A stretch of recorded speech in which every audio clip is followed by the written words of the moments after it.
Life after death. How it was. Continuation.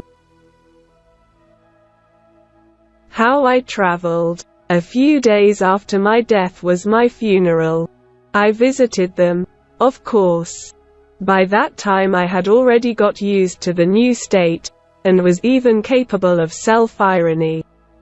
Therefore, when I looked at my body from the side, I thought that I clearly overestimated my appearance during life. It was also strange to hear how relatives and friends made memorable speeches in my honor. And at the same time I was in full consciousness among them. The only pity is that they did not see this and did not know. The funeral was a signal for me to stop constantly hanging out next to my home, town and acquaintances. By the way, I don't think this is the case with all the dead. Most, as I see it, are the other way around. They stay with their loved ones for much longer. But personally, very strong attachments did not hold me in that life. No one overly grieved for me and was not killed. So I decided that, the more has done his job, the more can go. Since I was not a religious person during my lifetime, I did not expect that angels or someone else would come for me with the aim of leading me to the other world. I decided that, apparently, every dead person should spin as best he can, and find something to do for himself. So I decided to go on a tour around familiar big cities. I wanted to see in a new state not only our outback, but also theirs. It was interesting to watch the crowds of people.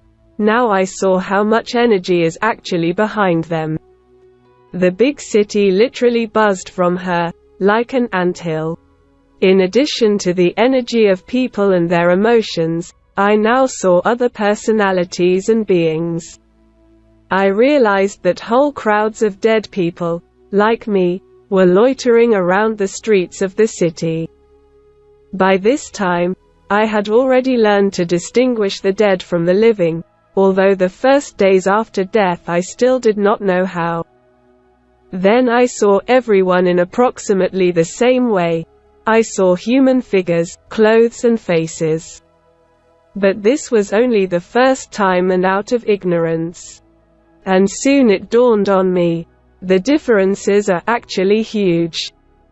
Living people were filled with energy, directly shone and oozing with it.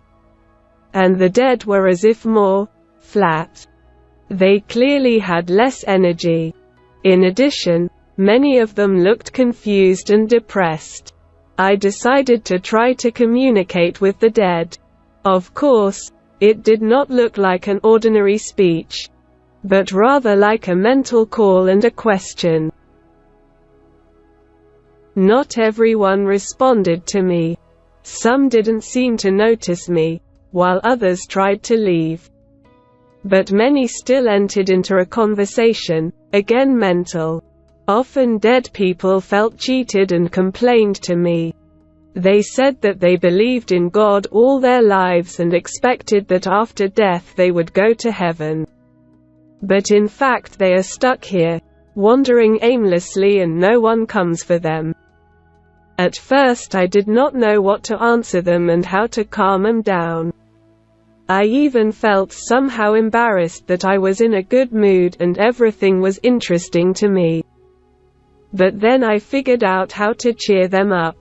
I told them, "Guys, you died not so long ago, right?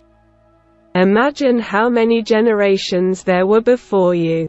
If they were all hanging out here, there would be no free space left." This argument convinced many. Apparently, they had not thought about this before. And I myself thought, yes.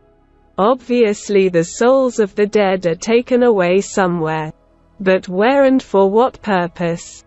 Who knows? Maybe they are ground like grain into flour, into a single mass, and then a person loses his personality forever. This theory, which I myself came up with, did not make me very happy. Therefore, I was not too eager to have someone take me somewhere. I felt good as well. After all, I could, move from one place to another by mere effort of thought. And to be where he did not get in life. Everything around was beautiful and voluminous. Every person and even thing studied energy. The paints and colors have also changed. It is difficult to describe, because such colors do not exist for our ordinary vision. But, if in general, they have become more alive and bright. Day and night now looked the same to me. At night, I no longer saw the usual darkness. On the contrary, everything was just as colorful. Just a little different. The energies changed slightly. Time and its flow have also changed. Now much has become dependent on my attention. When I focused on someone or something, time began to slow down.